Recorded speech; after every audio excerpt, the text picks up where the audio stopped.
Typical scenario, you get a new spot and you want to treat the room to finally set yourself up with a perfect sound studio or recording booth or both. I've always had to somewhat make do with my studio room, so this time I wanted to go all out, encompassing proper acoustical treatments throughout and combining my lifelong clash of music versus visual and digital art. So once I get into this spot, I notice challenges right away. Then start to warm up to the idea of converting the room and trying to envision what it might look like once it's complete. Let's take a look. Right away, I notice the floors are hardwood. Usually I love it, but for my needs, this is strike one. There's a huge window. Again, usually I'd love this, but again, this will be hard to treat. Not impossible, just hard. Strike two. And last, a radiator that hums once I get close to it. Damn, strike three. Not just yet though, here's why. As I look closer, start to see. The walls and ceiling are solid concrete, thick, and work very well for soundproofing by default. The room itself is rather perfect for my needs regarding size, function, and versatility, with a closet just big enough to convert into a dead-tight sound booth. The window is actually going to work in my favor for ventilation once treated. The hardwood is actually going to add a bit of bounce to my flat sound, and I can adjust it easily by adding or removing elements in the room. And with a bit of luck, I won't have to struggle too hard to turn off that radiator. So really, this room is kind of perfect. It just took me a while to see through the first layer of obstacles. Just want to say what's up with the camera. See you guys in a few days. This should all be pretty much done. So let's start prepping the room. First, you're going to want to get everything you'll need for your treatment. This will usually include paint and all accessories to paint with. Get latex. Get semi-flat to eggshell. You don't want to go glossy or shiny. Thick, good quality masking tape. You don't want leaks along any lines you make. Acoustical foam. I used Foam Factory on eBay. They did a crazy job packing this stuff, but it comes from the Foam Factory. These are 2 inches thick. We got them in 2 colors, this and a burgundy. For the girlfriend, she does voiceover work. Wanted to give her a bit of a difference. And we got these from, like I said, the Foam Factory. They're one of the few that do ship to Canada. I guess there's too many problems with customs, so it's really hard to find this stuff in Canada without paying top dollar for it. So amazing prices. I think we paid like, I don't know, under $1,000 for enough to fill 2 rooms, 2 vocal booths. And now this is just one of the 7 packages.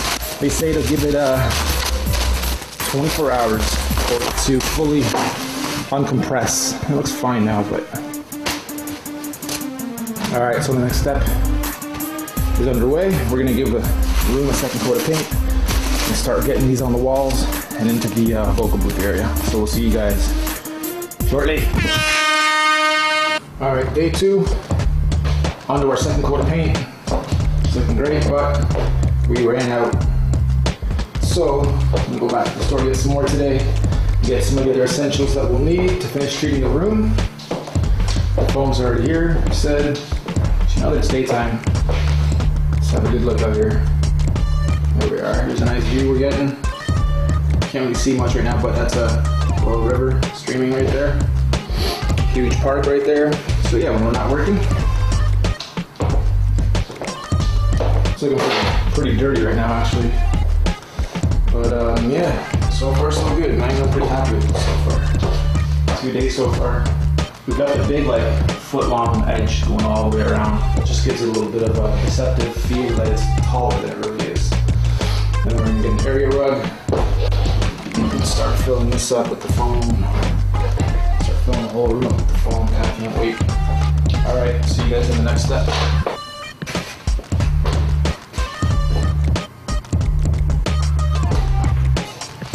Okay, next step is complete. We have finished second coat, finished the trimming, just got to take all the tape off, clean the floors up, made a mess, but it's nice latex, easy to clean paint, which is good. Already got some of the gear in here. Let's see in the house. So the cool things we'll be doing next is taking these right here. We'll be doing a pattern of checkerboard. It's going this way, and then the next checkerboard down that way. This part's important. Get a quick consultation with an acoustical pro, telling them the dimensions of your room, the building materials used, i.e. drywall and insulation versus concrete, carpet versus hardwood versus laminate, etc., and they'll tell you the best application for your room or vocal booth or both. Rule of thumb is usually to cover 50% of your controlled or production room and up to 100% of your booth, with removable elements to adjust how flat versus how bouncy your recording will be, and what microphone or microphone settings you use to maximize your results. Consider thickness of foam, type of foam, size of foam pieces, color, pattern you're going to use, and texture you want. All will play a role in noise reduction and in aesthetics. It does help if you have an eye for art or like to be creative. Note though, don't contrast your paint with your foam too much. You want to focus on your work, not have your eyes being pulled or distracted by your foam and paint combo. It's good to have them only a few shades different, say 30% max, and a color theme that is complementary, or simply stick to gray and black to be safe. Also, take into consideration your furnishings like tables, chairs, gear, etc. if you want to maximize your visual appeal once everything is set up and put together. So we tape up the floorboards, corners, ceiling lines, door trim, and anything else you want to mask. For paint, put on between 2 to 3 coats. These days you don't have to wait more than a few hours between coats. However, if you want to get that dead thick look, wait 24 hours and paint slowly to ensure maximum coverage and thickness. Alright, so there we have it. The first row on the first wall is up. And now what we're going to do with this next piece, this next row, let's do this.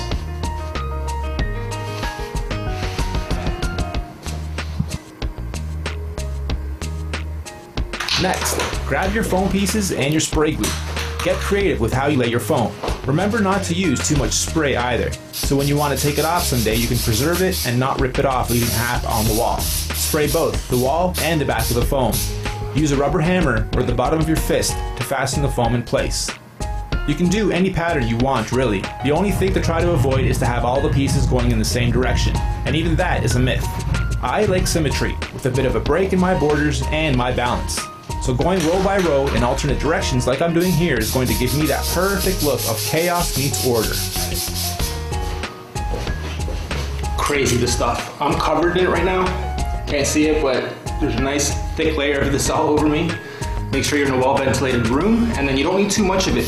Just a little back here, and then just about the same on the wall. If you do both, then it's not adhesed too hard, so that if the day comes you want to remove it, take a little hair dryer or something to it for a little while, and it'll just come off nice and easy, versus you putting tons of glue on it. Then when it comes time to move, you guys rip this off and it's garbage. All right, so keep that in mind.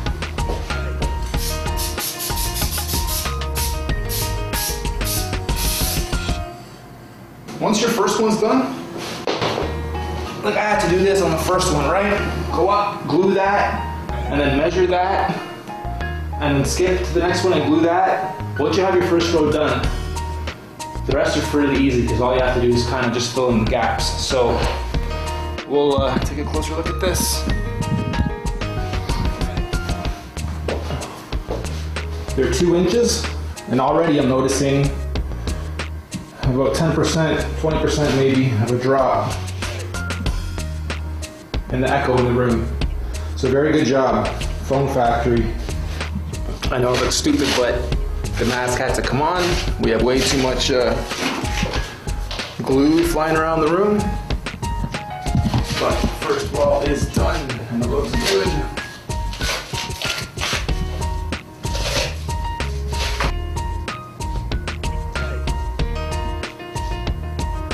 Alright, so we have this wall complete. We have the doorway complete. We have this main wall complete. And the only thing left is this wall here. A little bit above and below the window. And I can start treating the rest of the room. You guys can hear my shoes, eh? Everything's sticky, so I'm gonna take them off. So yeah, it looks good. It sounds good too.